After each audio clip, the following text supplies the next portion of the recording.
એને ગાંઠિયાની દુકાનને જોઈને ગાડી ધીમી થાય, એને જોઈને રોમે રોમે દીવા થાય, ઉકળતા તેલના મહાસાગરમાં ચણાના લોટના કણ કણ મરજીવા થાય ને એવા જ્યારે ગરમા ગરમ ગાંઠિયા બહાર આવે ત્યારે આપણને એમ થાય કે પાડોશી દેશના રાજાએ તો ભેટ સોગાત મોકલી છે સાહેબ, કે ગાંઠિયાની અંદર જિંદગી ભરી છે, વણેલામાં મરી ભરી છે, ગાંઠિયા તો ગાંઠિયા બાજુમાં સંભારાએ ભારે કરી. પાંબર ઇટાળાથી રાજકોટ એક યુવક આવે છે અને સૌરાષ્ટ્રની જે ભાષા છે, જે કલ્ચર છે, એને ક્રિકેટ કોમેન્ટ્રીના મુંબઈના સ્ટુડિયો સુધી લઈ જાય છે. સૌરાષ્ટ્રને, સૌરાષ્ટ્રની ભાષાને એક નવી ઓળખાણ અપાવનાર આપણી સાથે છે આરજે આકાશ. આવું ક્યારેય ધાર્યું નતું પાજી એમ કે મારો ઇન્ટ્રોડક્શન આપશે એમ. જીવનની તમારી શું ફિલોસોફી છે? સંઘર્ષને તમે કેવી રીતે જુઓ છો? મેં તો નદી પાસેથી શીખ્યું છે જીવન જીવવાનું, ચૂપચાપ રહેવાનું અને મોજમાં રહેવાનું. કરિયરની વાત કરે કે છોકરાઓની ચિંતા કરતા હોય પેરેન્ટ્સ કે અમારા છોકરો કઈ લાઈનમાં જશે, એટલે બદલાવ જ છે કે જે કોન્સ્ટન્ટ છે, બાકી એના વિશેષ કઈ છે જ નહીં. સમયની સાથે બધું બદલાય છે, તો હવે તમને આવનારો સમય જે છે એમાં શું બદલાવ તમે જોઈ રહ્યા છો? એટલે હવેના સમયમાં તો અત્યારે સ્કિલ છે ને એ જ તમને આગળ લઈ જશે. દર્શકોમાં એક એવો વર્ગ છે કે જે અત્યારે કદાચ એકલો બેઠો હોય, એને એવું લાગે છે કે મને સપોર્ટ કરનારો કોઈ નથી, એને એવું લાગે છે કે ખબર નહીં મારું જીવનમાં શું થશે. પેલું કે છે ને કે ચેતક ચૂકે તો રાણો મૂકે, પણ ચૂકે ચેતક નહીં, મૂકે રાણો. ગરબાનો સોંગ કર્યો હતો, જેમાં એક ઓસમાન મીરે પણ પોતાનું એક હાજરી આપી હતી. પેલું ફિજેટ સ્પિનરની તમે વાત કરી હતી, એટલે કે પ્રિન્સેસ બનવામાં ચોરી છે લીડમાં, ફિજેટ સ્પિનર કરતા પણ સ્પીડમાં ફરતી ફરતી એ તો ગરબા ઘૂમતી, એ તો પોતાની જ ધૂનમાં રમતી ઝૂમતી, એ તો કે કાનમાં છે ઝુમકા, રાસ રમે ચોકડી લગાવીને ઠુમકા, એવી ગુજરાતી નાર લઈ અંબા અવતાર રમે નોનસ્ટોપ 9 થી 12. પણ તમે એક સારા પ્રેક્ટિસ કરનાર ડૉક્ટર છો, તમે ડૉક્ટરી છોડો છો, હવે તમે આરજે છો, તમારી પીક પર પહોંચી ગયા તો તમે આરજેઇંગ છોડો છો. તો આ જે છોડવાનો જે સાહસ છે ને એ પણ કરવું પડે. તો એ સાહસ કઈ રીતે કરવું?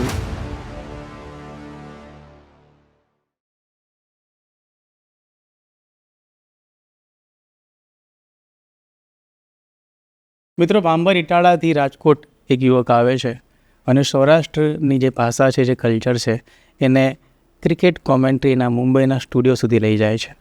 સૌરાષ્ટ્રને, સૌરાષ્ટ્રની ભાષાને એક નવી ઓળખાણ અપાવનાર આપણી સાથે છે આરજે આકાશ. આવું ક્યારેય ધાર્યું નતું પાજી એમ કે મારો ઇન્ટ્રોડક્શન આપશે એમ, કારણ કે આમ જુઓ ને તો ઇન્ટરવ્યૂથી ઇન્ટરવ્યૂ સુધીની સફર છે. આરજે બનવા માટે સૌથી પહેલાં હું પાજીની સમક્ષ આવી રીતે હાજર થયો હતો, ત્યારે પાજી અઘરા અઘરા સવાલ કર્યા હતા. હવે આજે જોઈએ શું કરે. સો આખી એક લાંબી સફર છે જે અમે લોકોએ એક સાથે કરી છે. ઘણી બધી વાતો છે, ઘણા બધા કિસ્સા છે. અમારી વાતચીતમાંથી તમને જાણવા મળશે કે જીવનમાં, કરિયરમાં, ધંધામાં, પ્રોફેશનમાં આગળ કેવી રીતે વધીએ. આરજે આકાશે ઘણા બધા ઉતાર ચઢાવ જોયા છે એના જીવનમાં. એક ખૂબ જ ટૂંકા ગાળામાં, એક છેલ્લા 10 વર્ષમાં એણે ઘણા બધા કરિયર જે છે એ સિલેક્ટ કર્યા, પસંદગી પામી અને પછી એક ટોચ ઉપર પહોંચીને એ છોડી બી દીધા. આજે અરિજીત સિંઘની ચર્ચા થતી હોય છે કે ભાઈ એ પ્લેબેક સિંગિંગ નથી કરવાનો, તો આરજે આકાશે બી એવા ઘણા બધા ઉતાર ચઢાવ જોયા કે ભાઈ હવે આરજે આકાશ રેડિયોમાં નથી બોલવાનું, બરાબર. સો આપણી વચ્ચે ઘણા બધા એવા યુવાનો છે કે જે આપણને શીખવી શકે છે. તો આ આકાશ, તમે વાત કરી કે ભાઈ ઇન્ટરવ્યૂ, રેડિયોનો પહેલો ઇન્ટરવ્યૂ.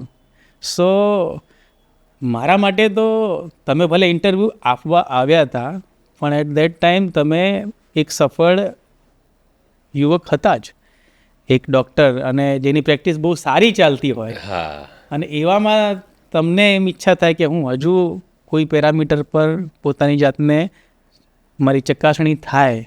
એ અઘરું છે.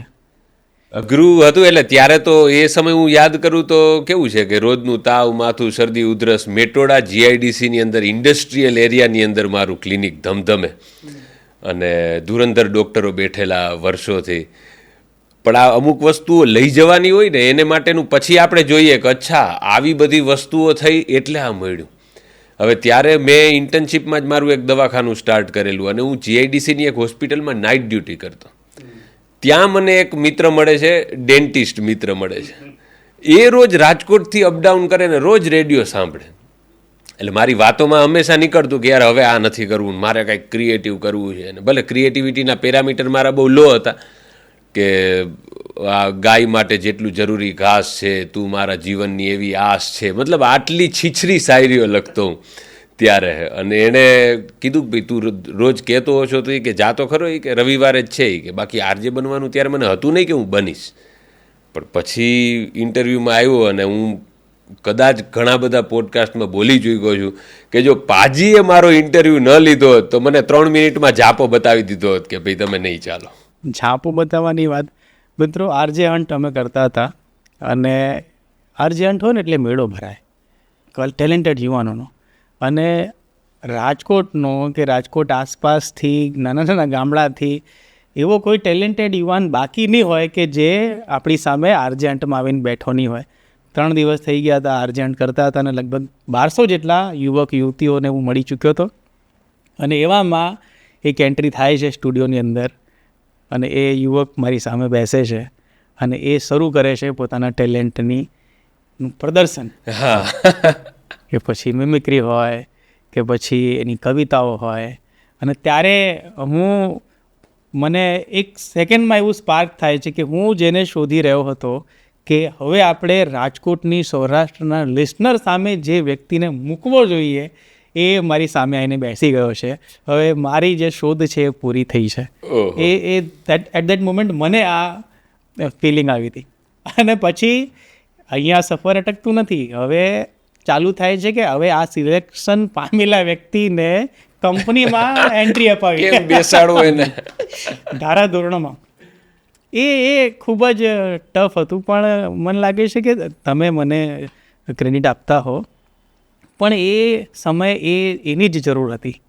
રેડિયોની અંદર એવું એક બીબા ઝાડ ચાલતું હતું કે આ રીતે જ બોલાય, આવો જ વ્યક્તિ જોઈએ, મેનરિઝમવાળો કે ભાષા શુદ્ધિવાળો. અને એવામાં આખી એક નવી ક્રાંતિ હું તો કહું છું કે રેડિયો ઇન્ડસ્ટ્રીની અંદર જે આરજે આકાશે કર્યું કે જે લહેકો, કાઠિયાવાડી લહેકો, અને એમાં જે લોકોને મોજ પડી છે. પણ ભલે તમે અમુક ક્રેડિટ લેવા ન માગતા હોય, તમારી મોટપ છે એમાં હું ના નહીં, પણ કોર્પોરેટ વર્લ્ડને મેં નજીકથી જાણ્યું પછી આ કેવું વધારે નહીં થાય કે એમાં કોઈ કંપનીના હિતમાં નથી વિચારતું, પોતાના હિતમાં પોતાના ચોકઠામાં બેસે, એની સ્ટ્રેટેજીમાં હાય હા કરે એવા લોકો ગોતતા હોય છે. એટલા માટે બાકી કદાચ બની શકે કે તમને લાગ્યું હોય કે આ બેસ્ટ છે, પણ લોકો બેસ્ટની શોધ નથી કરતા. લોકો પોતાની ટીમ કેમ મોટી બને, પોતાના જી હજુરિયાઓ વધારવા માટે હોય છે. કદાચ બધાને લાગુ નહીં પડતો હોય પણ મારો તો અનુભવ કહે છે. મિત્રો, પેટ પૂજા બિલિંગ સોફ્ટવેર 1 લાખથી પણ વધારે રેસ્ટોરન્ટ્સ અને કેફે વાપરી રહ્યા છે. પણ શું તમે જાણો છો કે પેટ પૂજા હાર્ડવેર સોલ્યુશન પણ આપે છે, જેમ કે self ordering device, waiter calling device અને બાયોમેટ્રિક ડિવાઇસ. ફિંગરપ્રિન્ટ અને ફેસ ડિટેક્શન વાળું ઓપ્શન પણ એમાં અવેલેબલ હોય છે. પેટ પૂજા પેરોલ અને બિલિંગ વિશે વધુ જાણવા માટે ડિસ્ક્રિપ્શનમાં લિંક આપેલી છે, તમે ક્લિક કરો, તમને બધી જ માહિતી મળી જશે. યસ, બટ પછી એક છે ને એક એવી જોડી બની જાય છે રાજકોટના ઇતિહાસની અંદર. એટલે જે રાજકોટને મજા આવે છે ને અમને બેને મજા આવે છે. અને પછી એક નવો પ્રકરણ શરૂ થાય છે અને એમાં પછી એક ગીત આવે છે, રાજકોટના લોકો નાઈને રોકો, જલસા કરવાનો ના મૂકે મોકો. હનુમાન કૂદકો. એટલે તમે જે કીધું ને કે અત્યારે જેટલી પણ વસ્તુઓ થાય છે 9 વર્ષ પહેલાં એ બધું સક્સેસફુલી અજમાવી લીધેલું એમ. અને એમાંય સિટી ઉપરના ગીતની વાત આવી અને પછી જે ગળમથલો આપણી શરૂ થઈ. કારણ કે ત્યારે હું ઘણીવાર યાદ કરતો કે ડોક્ટરી બંધ કરીને સીધો આમ આવ્યો તો હજી એવું કંઈ ભેગું કર્યું નહોતું. પાજી મને સમજાવ્યો કે ભાઈ થોડાક કપડાં કે વ્યવસ્થિત પહેરી કે તું એ કે એવું હોય તો આપણે લેતા આવીએ. પણ એમાં રાજકોટ સોંગ માટે 2 જોડી આપણે લીધેલા અને મેક્સમાંથી આઈ થિંક મેક્સમાંથી 500-700 રૂપિયાના. અને પેલો મિત્ર નવો A7 ત્યારનો ફ્લેગશિપ ફોન હતો સેમસંગનો, એ ઉપાડ્યો. પણ લિરિક્સની જે મજા છે ને એ શરૂઆત ત્યાંથી થઈ કે આપણે કેવું હોય કે થોડાક એટલા બધા મેચ્યોર ન હોય ત્યારે. એટલે હું કહું રાજકોટ અરે જોરદાર આમ તેમ. એટલે પાજી કે પણ જોરદાર શું, એ જોરદારને જ્યારે ઇલાબોરેટ કર્યું ને ત્યારે આ નીકળ્યું કે આ વસ્તુને કારણે જોરદાર. અને જે લોકોએ જે પ્રેમ આપ્યો છે, ઓહો, કોલેજનો ફંક્શન હોય, સ્કૂલનો ફંક્શન હોય, ગણપતિનો ફંક્શન હોય.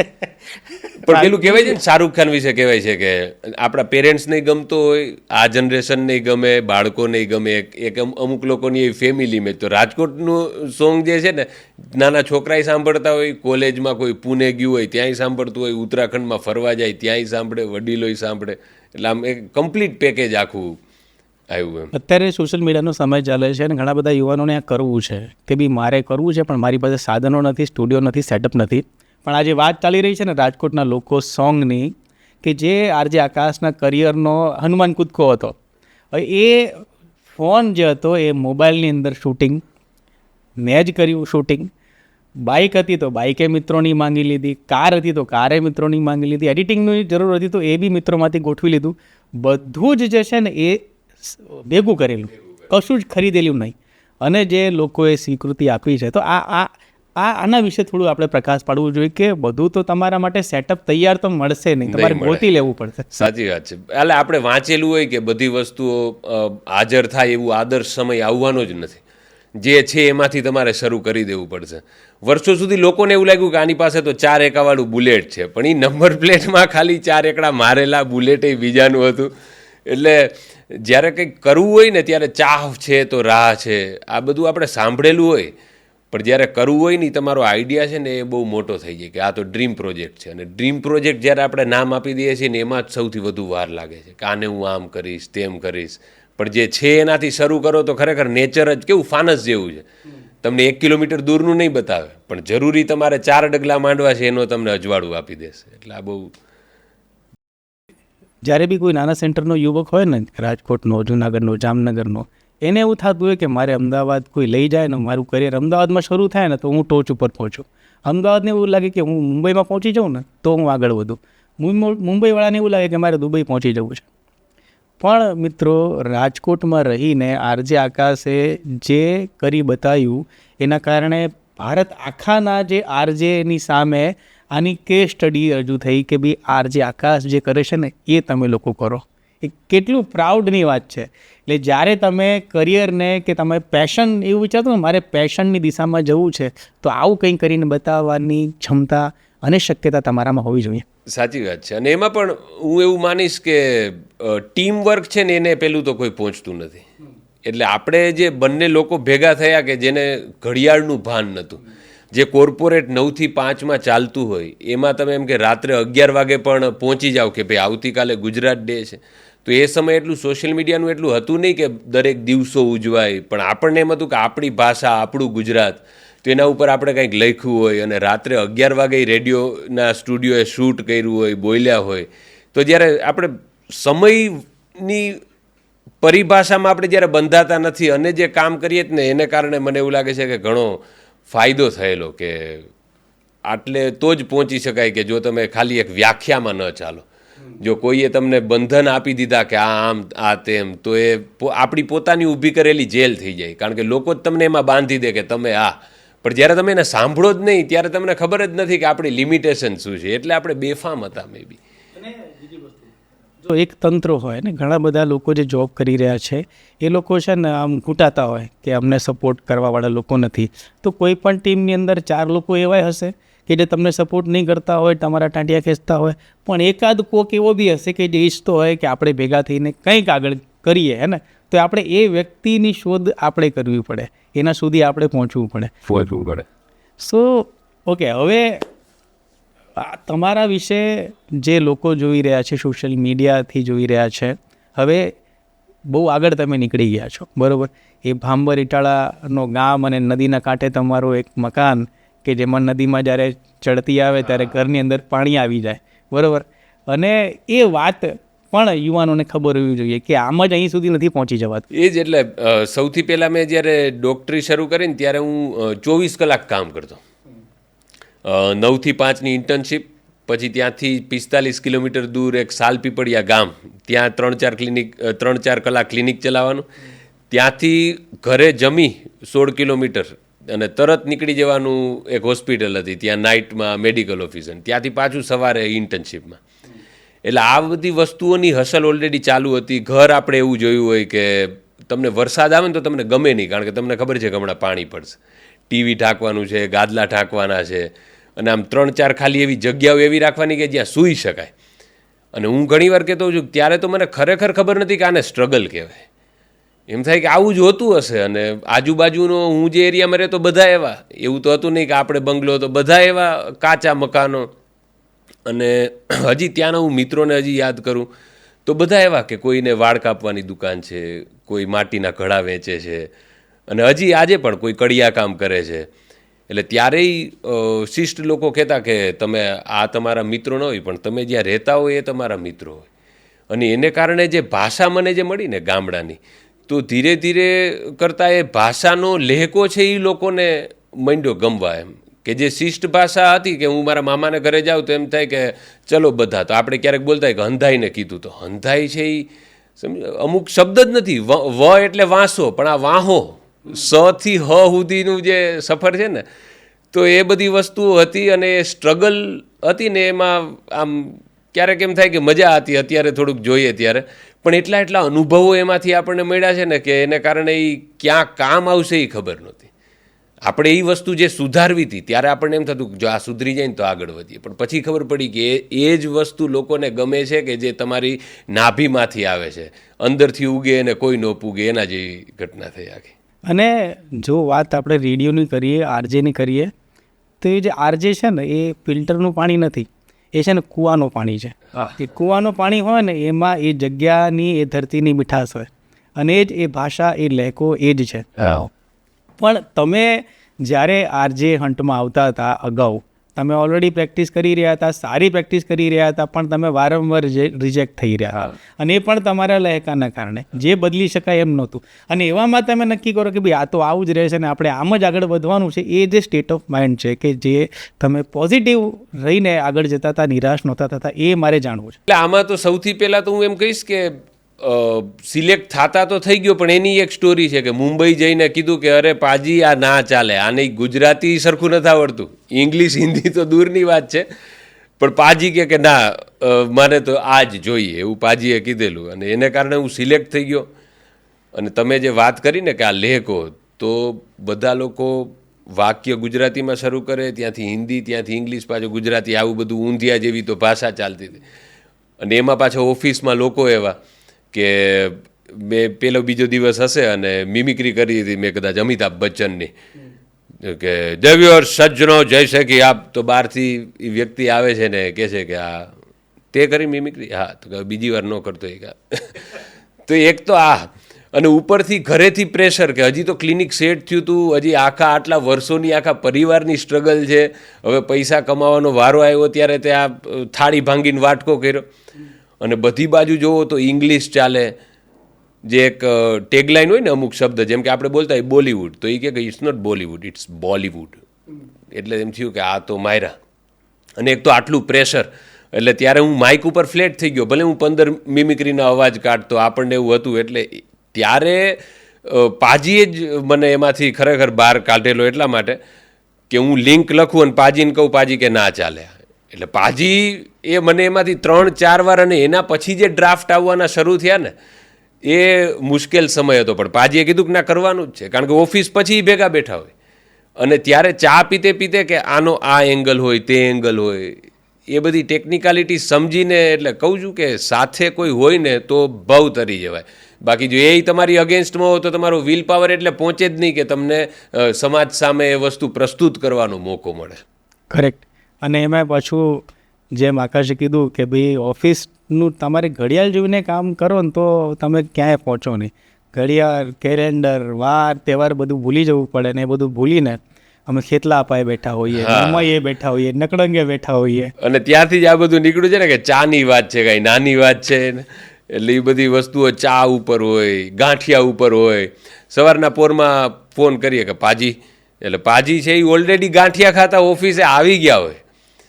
અને ત્યાંથી એમ કે એને ગાંઠિયાની દુકાનને જોઈને ગાડી ધીમી થાય, એને જોઈને રોમે રોમે દીવા થાય, ઉકળતા તેલના મહાસાગરમાં ચણાના લોટના કણ કણ મરજીવા થાય. ને એવા જ્યારે ગરમા ગરમ ગાંઠિયા બહાર આવે ત્યારે આપણને એમ થાય કે પાડોશી દેશના રાજાએ તો ભેટ સોગાત મોકલી છે સાહેબ, કે ગાંઠિયાની અંદર જિંદગી ભરી છે, વણેલામાં મરી ભરી છે, ગાંઠિયા તો ગાંઠિયા, બાજુમાં સંભારાએ ભારે કરી છે.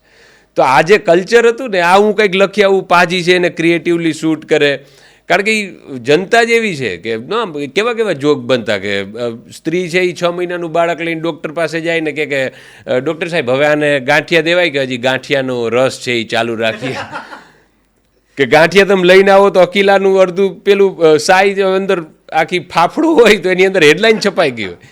તો આ બધી વસ્તુ જે લોકો એમ સમજતા કે આ તો દેશી છે, એની અંદર જ ખજાનો હતો. એ કોલસાની અંદરથી જ હીરા નીકળ્યા છે. ખરેખર. અને આ એક છે ને પરિચય કરાવનાર વ્યક્તિ એટલે આરજે આકાશ કે ભાઈ દેશીપણું જો રેડિયો પર શો કરનાર વ્યક્તિ કે ક્રિકેટની કોમેન્ટ્રી કરનાર વ્યક્તિ એ શબ્દે જો અવેરનેસથી બોલે કે ભાઈ બોલિવૂડ મારે આમ બોલવું છે તો પછી એનો અંદરનો જે અવાજ છે ક્યાંથી નીકળશે? સાચી વાત. તમારે તો ધોધની જેમ વહેવું પડે. અને એ જે બતાવ્યું આરજે આકાશની પ્રસિદ્ધિનો કારણ એ જ છે કે એને સાંભળનાર દરેક વ્યક્તિ, દરેક યુવકને એવું લાગ્યું કે આ મારો અવાજ છે. એટલે આપણે જે દિલની માન સોંગ બનાવેલું એમાં આ જ હતું ને કે સમાજના ચોકઠામાં ગોઠવ વાવા પોતાને કોતરવો પડે. તો એ જ હતું કે જો તમે તમારી પાંખો કાપી નાખશો બીજા જેવા તો એવા તો 1000 છે, પણ તમારા જેવું એકેય નથી, એકેય નહીં એમ. એટલે એ જે તેરે જૈસે 36 છે આપણે કહેતા હોય ને આપણે બધી ભાષામાં, તારા જેવા તો 25 જોયા. પણ એ 25 ક્યારે કે જ્યારે તમે બીજાની અંદર બીજાના બૂટમાં પગ નાખવાની કોશિશ કરો ત્યારે. બાકી તમે તો એક જ છો ને સર્વે સર્વા છો. તમારી અંદર બધી વસ્તુઓ પડેલી છે. પણ આવી રીતે કેમ બીજ હોય એને તમે ખાતર આપો, વાતાવરણ આપો તો એ ઉગે, પછી એને ડર નથી. પણ એ જ્યારે બીજ હોય ત્યારે જ એની સાચવણ જરૂર. કારણ કે બીજ છે, બીજની અંદર શું છે લોકોને દેખાતું ના હોય. એટલે જ કહેવાય છે કે જેને બીજમાં વૃક્ષ દેખાય, ટીપામાં દરિયો દેખાય, બાધાઓમાં તક દેખાય, પડકારો નહીં ફક્ત લક્ષ્ય દેખાય, આવો માણસ ભીડમાં પણ તરત દેખાય. વિચારો બદલીએ કે જીવનમાં ફરક દેખાય. વાહ વાહ વાહ. સો આવી બધી વાતો છે. અને એકબીજા જેવો માણસ મળી જાય એટલે ચુંબકની જેમ ચોંટી જાય. તો વાત થઈ દિલની માનની. તો એ તો આખો એક બીજો પડાવ હતો કે ભાઈ રાજકોટના લોકો સોંગ પછી એ જે પેશન ઉપરનો ગીત હતો, એ ગીત એવો હતો કે જે કદાચ બધાને આમ ચટાકો ના લાગી જાય, હે કે નહીં? એ થોડુંક એ ગંભીર વાત હતી. અને એના જે લિરિક્સ હતા એ પણ બહુ જોરદાર હતા. એટલે એના જે લિરિક્સમાં આપણે એમાં તો ઘણીવાર બેઠેલા છીએ. દિલની માન આખું અંદરના પેરેગ્રાફ લખાઈ ગયા, બધું બરોબર. અને એનું નામ ન સૂજે. અત્યારે જે બોલી જઈએ છીએ ને કે દિલની માને નામ જ ન સૂજે. પછી એની જે ધ્રુવ પંક્તિ જે આપણે કહેવાય એ પછી પાજીએ આપી કે આખી જિંદગી છે એક્ઝામ, એક રિઝલ્ટ નથી તારો અંજામ, કહેવાવાળા કહેતા રહેશે તું બસ તારા દિલની માન. એટલે આખું એમાં જે વાત હતી ને કે પૂછવા દૂરના કાકા આવ્યા, 10મામાં કેટલા ટકા આવ્યા, એનો છોકરો પોતે જાણે ઓક્સફોર્ડમાં ભણતો હોય, લાખોમાં હોય સેલેરીને ડોલરમાં ગણતો હોય, 9000ની નોકરી એની 12 કલાકની ડ્યુટી છે, એ મારી ઘરે આવી પૂછે આની લાઈન ખોટી છે. એટલે એ જે બધી વસ્તુ હતી જે આ બધા લોકો સાથે થતી હતી. અને કરિયર એને ચૂઝ કરવું હોય તો કે સાયન્સ એને સ્પેશિયલ લાગે, કોમર્સ એને ઠીક લાગે, ટેલેન્ટ હોય આર્ટિસ્ટિક તો આર્ટ્સ લેતા બીક લાગે. એટલે એવા લોકો હોય તો એની પરિસ્થિતિ કેવી હોય તો કે પડે તું પોતાને બીજાઓને માટે બાળે, વારે વારે રોજ સવારે દિલના દ્વારે, માથા ભારે જવાબદારી માંથી તારે, રસ્તો કાઢવો એવો જેની સામે મજબૂરી હારે, આ મુશ્કેલ રાહ લીધી છે સૌએ પીધી અદ્ધરથી, અમે મોઢે માંડી પીધી છે, જ્યાંથી ફાટી છે અમે ત્યાંથી સીવી છે, આ જિંદગી અમારે કાઢવી નથી, જિંદગી અમારે જીવવી છે. બસ મિત્રો, વાત એટલી જ છે કે જિંદગી અમારે કાઢવી નથી, જિંદગી અમારે જીવવી છે. આ જે છે ને આ રીતે કામ કરવું, આ રીતે આખું જે થતું, જે દુનિયા જુએ છે, વખાણે છે અને એમ લોકો યાદ કરી રહ્યા છે, એ બધું બ્રેન સ્ટ્રોમિંગ. એ બધું ક્યાંક ના આકાશને સૂઝેલું ના મને સૂઝેલું, પણ બ્રેન સ્ટ્રોમિંગ. આજે મારી પુસ્તક જે છે ધંધો નાનો છે પણ પોતાનો છે, અમે 2 જણા બેસીને વાતો કરતા હતા અને આકાશે મને પૂછેલું કે ભાઈ પાજી આજકાલ શું ચાલે છે. મેં કીધું કે કંઈક નાનું કર્યું છે, ધંધો નાનો છે પણ પોતાનો છે. તો આકાશે કીધું કે પાજી આ બહુ જ પાવરફુલ લાઈન છે, આને એલોબરેટ કરવો જોઈએ.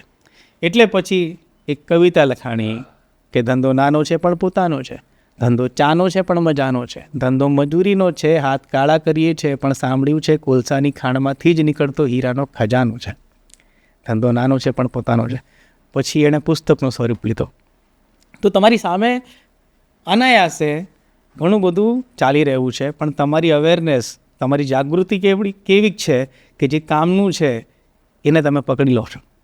તો આ એક ખૂબ જ અગત્યની વાત છે કે બાકી તો આવા ઘણા બધા પોડકાસ્ટ તમે જોતા હશો, ગેસ્ટ વાત કરતા હશે, હોસ્ટ વાત કરતા હશે, પણ તમારે તમારું જે જીવન છે એ અવેરનેસ સાથે જીવવાનું છે, ભ્રમિત નથી થવાનું. તમે આપણે જેમ કીધું ને અત્યારે કે સાંત્વના છે ને એ તમને ઠહેરાવ આપી શકે પણ સફળતા નથી આપી શકતું.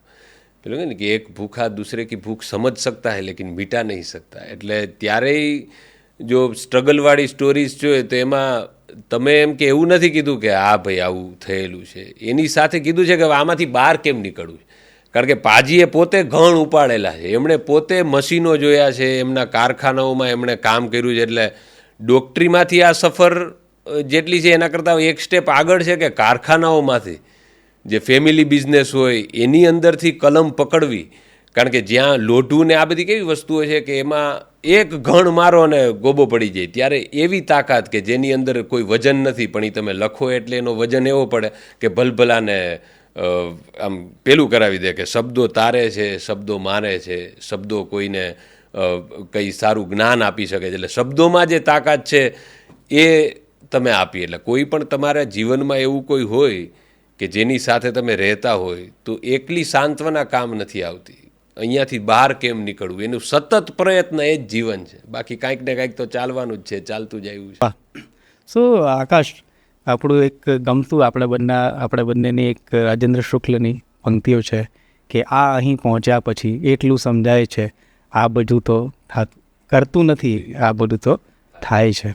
તો હવે અહીંયા પહોંચીને શું તમારું અંતર્મન કહે છે? અહીંયા સુધી પહોંચીને એટલે આમ મને તો હજી એવું જ લાગે કે ત્યારે જે કરતા હતા ને એના કરતાં હવે અત્યારે આમ ફિનિશિંગવાળી વસ્તુઓ છે આપણી સાથે. ત્યારે તો એડિટિંગના કોઈ ટૂલ નહોતા, વિડીયોગ્રાફીના ટૂલ નહોતા, અને અત્યારે બધી વસ્તુ હાજર છે તો થોડુંક સારું કરી શકીએ છીએ. પણ હજી એવું લાગે કે ત્યારે જે કરતા ને એની મજા કંઈક અલગ હતી. પણ હવે આજે હું 9 વર્ષ પછી જોઉં પોતાને તો અમુક વસ્તુઓમાં આપણને ઇમેચ્યોરિટી દેખાય. તો હવે ભાષાની અંદર હવે નવું શું આપી શકીએ એન્ટરટેનમેન્ટમાં, અથવા જે શિષ્ટ સાહિત્ય કહેવાય ને કે જેની અંદર કોઈ ખરાબ વાતો ન હોય, તો એની અંદર હજી ને હજી કેમ આપણે યોગદાન આપવું, પ્રદાન આપવું, એ વસ્તુ ઉપર હવે જોર છે. કારણ કે ત્યારના પ્રશ્નો અલગ હતા ને હવે તો સાવ પ્રશ્નો અલગ છે. એટલે સાહિત્યની અંદર ગુજરાતી ભાષા કે અમારે કેચઅપ નહીં, અમારે તો ચટણી જોઈએ, ચાની પ્યાલી છલકવી જોઈએ, આ વાત બધે ધબકવી જોઈએ, કે ગુજરાતી ભાષા બધે મહેકવી જોઈએ. તો એ ગુજરાતી ભાષાને કારણે જ અહીંયા છીએ. ગુજરાતી ભાષા જ આવડે છે ને એને માટે લોકો આપણને બોલાવે છે. તો એમાં હજી શું આપણે કરી શકીએ એ હજી એમાં જ સતત મન અને વિચાર હોય છે. અને you are the only one among all Gujarat influencer કે જેણે CM સાહેબનો ઇન્ટરવ્યૂ કર્યો છે.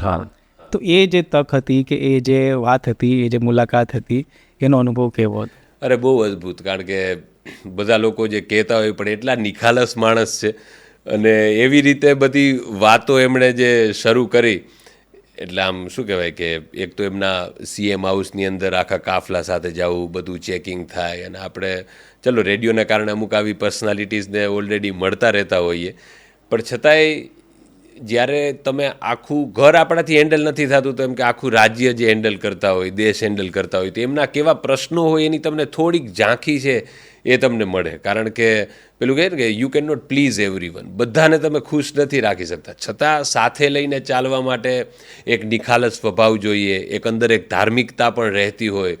તો એ બધી વસ્તુઓનો અનુભવ બહુ જબરજસ્ત હતો. આમ થોડીક નર્વસનેસ આપણને થાય કારણ કે એકમાત્ર પોડકાસ્ટ આવી રીતનું કે જે કરેલું, એટલે આપણને એમ જવાબદારી થાય કે લોકોને આપણે શું એવી ઇન્સાઇટ વસ્તુઓ આપીએ. કારણ કે રાજકીય બધાના કરિયરની તો બધા લોકોને ખબર જ હોય, પણ લોકોનું હૃદય શું કહે છે, હૃદય સુધી જો પહોંચી જવાય તો માણસ ખુલી જાય અને ખીલી જાય. અને એમાં પાછું જે સહજતાથી માવાની વાત નીકળી હતી બહુ જબરજસ્ત હતું. એમણે જે એ કે ભલે ત્યારે કે હું CM નહોતો, પણ એ કે ત્યારે કે આમ કોઈ પાનની દુકાન કે એવું દેખાઈ જાય તો એ કે જે મસાલો કે ખાવાની કે આદત હોય તો એ બહુ જબરજસ્ત અનુભવ હતો. અને એ તો એટલું નિખાલસતાથી એમણે કીધું કે અમુક વસ્તુઓ તો આપણે એડિટ કરવી પડી, કારણ કે એટલું હૃદય ખોલીને એમણે વાત કરેલી. વાહ. સો હવે વાત આપણે કરીએ, તમે વાત કરી કે તમારા મિત્રો, તમારા સરાઉન્ડિંગના લોકો, અત્યારે છે ને ઘણું બધું રીલમાં જ્ઞાન આવતું હોય, લોકો એવું કહેતા હોય કે તમારા 5 મિત્રો વિશે મને જણાવી દો, હું તમારો ફ્યુચર કહી દઈશ. તો એ સમયે જેને જોયું હશે કે આ આકાશ કોની સાથે બેઠો છે, તો એ શું એ કરી શક્યો હોત, હે કે સાચી નહીં? વાત. આપણે કંઈ મિત્ર થોડી કંઈ આ રીતે વિચારી સિલેક્ટ કરતા હોઈએ કે આ ભાઈ જાણીતા 5 મિત્રો લાવી દો. મિત્રો ખરેખર હું ઘણીવાર કહેતો હોઉં છું કે તમારે હસબન્ડ વાઈફ બનવું હોય તો કુંડળી મેળવવી પડે, પણ આ તો ખરેખર નંગ જ છે. એ પોતે એવા નંગ છે કે અનાયાસે ક્યાંથી જીવનની અંદર ટપકે એનું તમને ખબર જ નથી.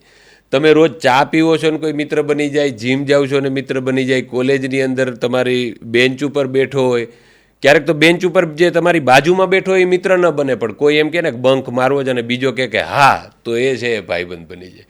એટલે એમ કે કર્મ કરતાં જેના કાંડ વધુ હોય એવા મિત્રો જ્યારે ભેગા થાય, એટલે એ બધા મિત્રોનું જે કહેતા હોય છે કે પછી કરિયરનું સર્કલ અલગ વસ્તુ છે, બાકી નફા નુકસાનની વાતોથી મિત્રતાના સંબંધો નથી હોતા. લોહીના સંબંધે આવે છે. આ એક જ સંબંધ એવો છે કે જે આપણે બાંધીએ છીએ, આપણી લેવડ દેવડ, આપણે એને બોલાવીએ, તમારા માટે કોઈ કાંઈ કરે, તમે એના માટે કંઈક કરો, એનાથી વિકસેલો સંબંધ છે. જ્યાં હિસાબ ના હોય, બે હિસાબ હોય, બે હિસાબ, હે ને? અને ઘણી વખત હું કહેતો હોઉં છું કે તમારી એકની એક વાર્તા એણે 10 વખત સાંભળી છે અને એટલા જ ચાવથી સાંભળી છે. એ તમારો સાચો મિત્ર. તમારો બ્રેકઅપ થઈ ગયો હોય, તમારી વાત તમારો બોસ ના સાંભળતો હોય અને તમે તમારું દિલ એની સામે ખોલતા હો અને એ બિચારો ધ્યાનથી સાંભળતો હોય કે અને એને ખબર હોય કે આ દર વખતે આની કેસેટ છે, હમણાં હળવો થઈ જશે એટલે કે ચલો ચા પીને છૂટા પડીએ. દર વખતે, કારણ કે ફેમિલીના પ્રશ્નો ઘણીવાર એવા હોય છે કે જે કોઈને કહી નથી શકાતા. ક્યારેક બોસ અથવા નોકરીના હોય એમ થાય કે ઘરે ક્યાં મા બાપને ટેન્શન દેવું, તો મિત્ર એક જ એવો હોય કે જે કોરી પાટીની જેમ સાંભળે, તમારી ખરાબમાં ખરાબ આદત અથવા સંગત, એ બધી વસ્તુ એ કોરી પાટીમાં લખે અને પાછો જાય ત્યારે ચાની સાથે બધું ભૂસીને જાય. વાહ. તો જે રાજકોટ છે, કે જે સૌરાષ્ટ્ર છે, જે ડાયરાની ધરતી છે, એ તમારા જીવનમાં, તમારી ઉપલબ્ધિઓમાં તમે એને કેટલો સ્થાન આપો છો? એટલે ખૂબ જ વધારે, કારણ કે ત્યાંથી જે ગળથુથીમાં જે વસ્તુ લઈને આવ્યા છીએ ને એના જ અલગ અલગ રૂપ છે, એ બધી બાજુ આપણને જોવા મળે. જેમ કે આપણી ત્યાંની સૌરાષ્ટ્રની ભાષા, એમ કે હું નાનપણથી ગમ્મત ગુલાલ જોતો આવ્યો, ડાયરો જોતો આવ્યો, તો એને કારણે જે ક્રિએટિવિટીની પાંખો ખુલે ને, હવે માનો કે સૂરજ આથમી રહ્યો છે, આ એક બધા લોકોને દેખાય, પણ આપણે શું સાંભળીને મોટા થતો કે એને સમી સાંજનો માહોલ હોય ને સૂર્યનારાયણ છેલ્લી અમી દ્રષ્ટિ ધરતી ઉપર કરી અને ધીરે ધીરે ડૂબું થતા હોય ને આ બાજુ ચંદ્ર ઉપરના વાદળો ધીરે ધીરે હટતા હોય, જાણે કે કોઈ પ્રેમિકાનું મુખ ખીલતું હોય. તો આ બધી વસ્તુઓને કારણે તમે જ્યારે લખવાની વાત આવે ત્યારે તમે કેટલી વસ્તુઓ એમાં લખી શકો. કાંઈ તો તમે મકાઈ વાવો અને પોપકોર્ન ઉગે, તો આ બધું તમે સાંભળેલું હોય તો તમે અહીંયા પહોંચી શકો. એટલે ભાષા અને એમાં પણ ખાસ કરીને વર્ણનો, તો એ બધા વર્ણનો ત્યાં હતા. અને આપણે જેમ કે મને યાદ છે કે રેડિયોમાં સિલેક્ટ થયા ત્યારે આપણે અમુક શો માટે લઈને બેઠા હતા, તો કે ભાઈ શું બોલાય અહીંયા, તો કે હું કે પાર્ટી મોજમાં, સમજ્યા તમે? તો એમ કે હું છે પાર્ટી, તો એ પાર્ટી, હવે એ પાર્ટી નથી, એ પાર્ટી છે. તો કે પાર્ટી, તો કે એ પાર્ટી પતી ગઈ, એ પાર્ટી તો કે ઘૂસી ગઈ. તો આ બધા જે શબ્દો એને જ કારણે ધીરે ધીરે તમે જો સ્વીકારી શકો ને તો એ તમારા માટે હથિયાર છે, પણ જો તમે એનાથી ક્ષોભ અનુભવો ને તો તમે નહીં આઈના નહીં ત્યાંના, જેવા બધા લોકો છે એવા તમે બની જશો. એટલે તમારી છાંટ જે લેકો, આપણે કે 12 ગાવે બોલી બદલે તરુવર બદલે શાખા, બુઢાપામાં કેસ બદલે પણ એ લખણ નો જાય લાખા. દર 33 કિલોમીટર અહીંયા ભાષા બદલી જાય છે, એના દુહા છે આપણી અંદર. મેં લખ્યું છે ને કે બોલી અહીંયાની કેવી, મેહોણી, પારસી, કચ્છી, કાઠિયાવાડી, આ જનતા દિલ ખોલીને જીવવા વાળી, અને નાસ્તાની ડીશ તો કે ગાંઠિયાવાડી. અને ગાંઠિયાની પાછા એ રીતે જાળવે છે ગરિમા, સંભારો ખાઈ ડબલ અને મરચા જોઈએ ફ્રીમાં, ગરબા રમવામાં નથી પડતા ધીમા, શાકભાજી લેવા જાય તો કે લાવો કોથમરી ફ્રીમાં. એટલે આ તો ભાષા ઉપરથી વાત નીકળી, પણ એમ કે ભાષા દર 33 કિલોમીટર બદલી જાય છે, તો તમારી જે ભાષા છે એની લોકોને જરૂર છે. બાકી તો બધી વસ્તુઓ હોય જ છે કે જે કોતરાયેલી હોય, પોલિશ્ડ હોય, એનું કંઈ નહીં આવે. ગરબાથી યાદ આવ્યું, આપણે ગરબાનો સોંગ કર્યો હતો જેમાં એક ઓસમાન મીરે પણ પોતાનું એક હાજરી આપી હતી, પેલું ફિડેટ સ્પિનરની તમે વાત કરી. ત્યારે એ ટ્રેન્ડિંગ હતું. એટલે કે નવરાત્રિની યુથ એન્થમ કેવી હોય કે નવ દિવસ અહીંયા ઉગે છે રાતે, સવારે હોય કામે, જામે જલસા મધરાતે, 15 દિવસ પહેલાં દાંડિયા શીખવાના અને ભાડાના ડ્રેસના થપ્પા વીખવાના, કે બેક ઉપર આવી જાય ટેટુ ટેમ્પરરી અને નીકળે છોલી બેક લેસ ચોલી પહેરી, એ 8 વાગે પાર્લરમાં ને 9 વાગે ગ્રાઉન્ડમાં એન્ટ્રી મારે રિવર 6 સ્ટેપના રાઉન્ડમાં. કારણ કે રાજકોટમાં રિવર 6 સ્ટેપ એટલે અલ્ટિમેટ એને, એટલે કે પ્રિન્સેસ બનવામાં છોરી છે લીડમાં, ફિજેટ સ્પિનર કરતા પણ સ્પીડમાં ફરતી ફરતી એ તો ગરબા ઘૂમતી એ તો પોતાની જ ધૂનમાં રમતી ઝૂમતી એ તો, કે કાનમાં છે ઝુમકા, રાસ રમે ચોકડી લગાવીને ઠુમકા, એવી ગુજરાતી નાર લઈ અંબા અવતાર રમે નોનસ્ટોપ 9 થી 12. વાહ, કેવું તેવું એને વર્ણન કર્યું ગુજરાતીના રંબા અવતારની પીજર સ્પિનર. આ છે ને, તમે જ્યારે ખુલીને વ્યક્ત થાવ, કોઈ પણ વિચાર્યા વગર કે ભાઈ કોને કેવું લાગશે નહીં, મેં આ જોયું અને હું આ વ્યક્ત કરું છું, ત્યારે ઓરિજિનલ કોન્ટેન્ટ વાર આવે અને બધાને ગમે. એ જ આ બધું સપા કરું ને એ બધું આપણે સાંભળતા આવ્યા હોઈએ, શબ્દોની જે આંટી ઘૂંટી છે, તો એ જ વસ્તુ મને આમાં લિરિક્સમાં ને એમાં હેલ્પ થઈ છે. કે જેમ કે આપણે સાંભળતા હોય કે અંબા અચંબા પ્રલંબા તેજ બંબા જગદંબા આદિવાસ હે તવંબા દિશે દિકંબા વરદાય શકંબા સદંબા શુભમ મંબા સવે લંબા શિવા વેદે તું વિદંબા સચિદંબા વખણાય નિપા બ્રહ્મંડા અંડા નારાયણી નવે ખંડા મારદિયા ઉદંડા કુદંડા દઈ માત ઠારિયા દાનવા બંડા કરિયા ઘમંડા ઠંડા રોપિયા અખંડાનામાં ઝંડા રડિયાત. હવે આ તમે બોલો ને તો એ પહેલી વારમાં તો વાંચીને તમે બોલી ન શકો. આ માતાજીનું સપા કરવું છે એને મેં આ 2 કડીઓ તમને સંભળાવી. તો આ બધી વસ્તુ ઉપરથી એમ કે જટા તટા હસબ બ્રહ્મ બ્રહ્મણ ને લિંપ નિર્ઝરી વિલોલ વીચી વલ્લરી વિરાજમાન મર્દની, તો આ ભાષાઓ અંદર હતી.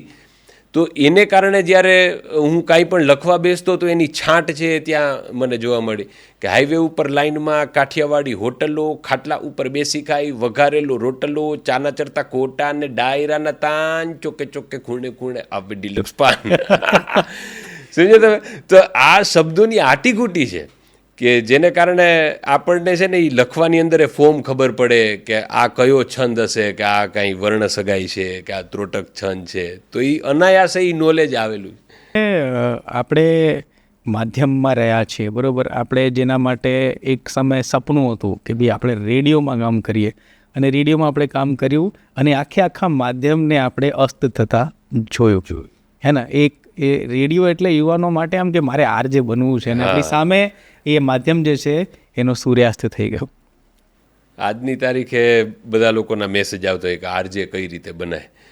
હવે તો પહેલાં એક સમયે આપણે એને કહેતા કે આરજે અંટ આવે, હવે કહે છે કે અરે ભાઈ હવે તમે એ ન કરો, તમારી પાસે આટલું મોટું હથિયાર છે, તમારી પાસે ઇન્સ્ટાગ્રામ છે.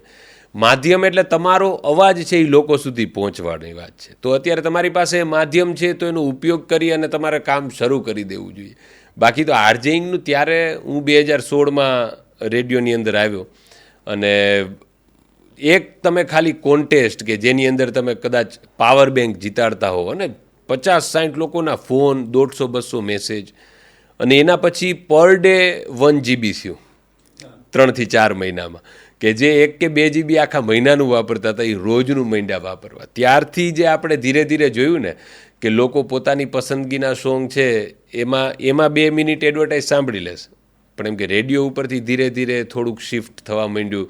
એ આપણે એરા જોયો પછી. જ્યારે કરિયરની વાત કરે કે છોકરાઓની ચિંતા કરતા હોય પેરેન્ટ્સ કે અમારા છોકરો કઈ લાઇનમાં જશે, તો એ તમે કઈ જ કેવી રીતે શકો, તમે નક્કી જ કેવી રીતે કરી શકો. અને પેશનની વાત કરતા હો તો આખું માધ્યમ આપણી સામે મરી ગયું. હા. તો એમાં તો કોઈ નક્કી જ નથી દુનિયામાં. એટલે બદલાવ જ છે કે જે કોન્સ્ટન્ટ છે, બાકી એનાથી વિશેષ કંઈ છે જ નહીં. કે જેના પર મહેરબાન થાય ભગવાન, એના સમયને માન બને પોતે બળવાન. આ તો વહેલો આવી ગયો જીવી ગયો, એટલે બાકી એવેન્જર્સની અંદર હોત આપણો શક્તિ માન. કે સમયની સાથે સાથે આવી જશે ધોળા માથે અમારો જમાનો હતો, નીકળશે વાતે વાતે ચોકઠાથી ખાતે ખાતે યો બ્રો ચીલ મેન બની જશે રાધે રાધે.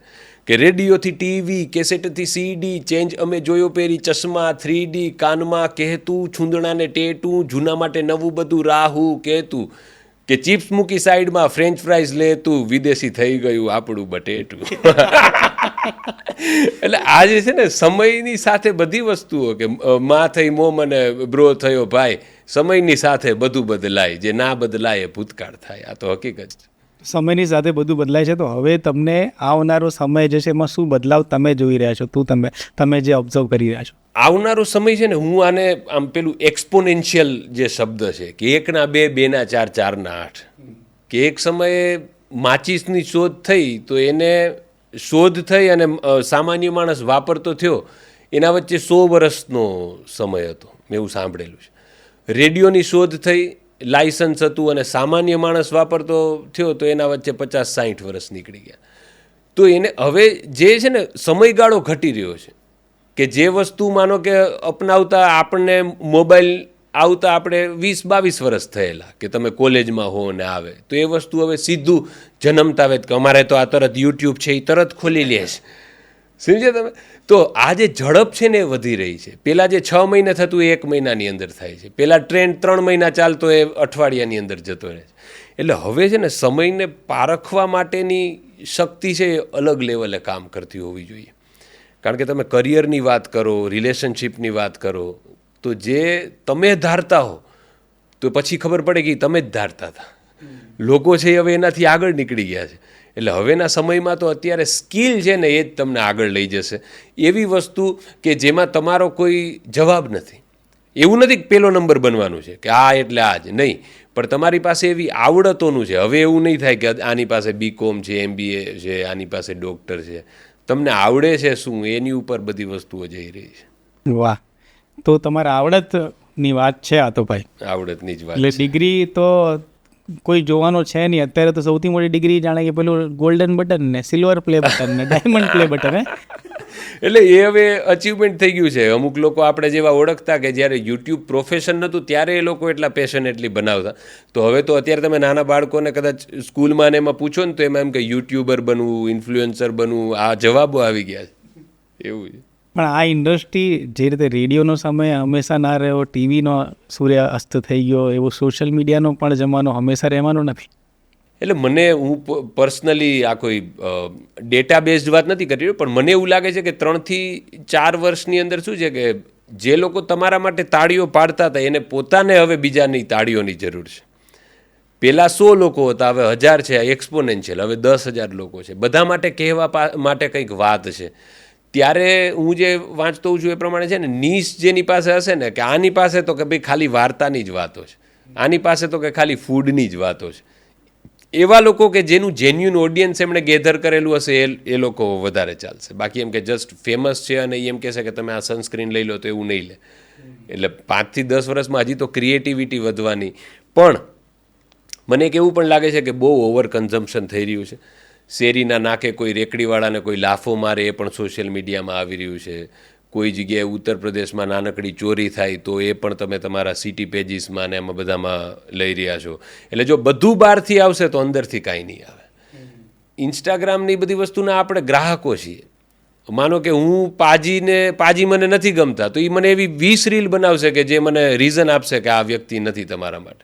તો એને કારણે મારા વિચાર શું, એ ધીરે ધીરે કરીને એ મારી આઈડેન્ટિટી બની ગઈ. હું કોરી પાટી રહ્યો જ નથી. કારણ કે હવે અને એમાં પણ ઉપરથી AI આવી ગયું. તમને ખબર જ નથી કે આ સાચું છે કે આ ખોટું છે. આપણે વર્ષોથી ઓશોને સાંભળતા આવ્યા છીએ, તો ઓશોના અવાજમાં કંઈ પણ ફિલોસોફી લોકો ચલાવી દે છે. કોઈકને એમ થાય કે ઓશોએ કીધું જ્યારે એને નથી કીધું. એટલે આ બધી વસ્તુઓ વચ્ચે પોતાની સેનિટી જાળવવી કે પોતે શું વિચારે છે એની ખૂબ જરૂર હવે ભવિષ્યમાં પડવાની છે. આ બધાની વચ્ચે ઘણા બધા યુવાનો તમને પોતાના આદર્શ માને છે. તમારો એક કરિયર ગ્રાફ રહ્યો છે, તમારી પ્રગતિ એણે જોઈ છે. તો આજે પણ ગામડાનો યુવક જે છે કે જ્યારે આપણને જુએ છે, એને પણ જીવનમાં કંઈક કરવું છે, પણ એને એવું લાગે છે કે હું કઈ રીતે કરીશ, હું તો સાવ સીમિત સંસાધનોમાં બેઠો છું, તો એને તમે શું કહેશો? એને હું એટલું જ કહીશ કે અબ્રાહમ લિંકને કીધું છે કે be prepared, your chance will come. તમે તૈયાર રહો. ક્યાંથી સમય છે એ તમને ક્યાં લઈ જાય છે ને એ આપણને ખબર જ નથી. કે સીધું પ્લેટફોર્મ છે ને, બુદ્ધાએ જ કીધું છે કે તમે લાઈફને એક જ વારમાં ઇમેજિન કરી લેશો ને તો તમે નાસીપાસ થઈ જશો. એટલે ડગલે અને પગલે જ વિચારવાનું છે. એક સાથે તમે વિચારશો ને તો તમને એમ થશે કે અહીંયા તો ક્યાં સુધી પહોંચવાનું છે, પણ તમારે 1 કિલોમીટર ચાલવાનું જ નથી, તમારે તો ખાલી એક પગલું જ લેવાનું છે. એક પછી બીજા પગલાંની વ્યવસ્થા ઓટોમેટિક આ કુદરત છે ને એ બધા માટે કરતું જ આવ્યું છે.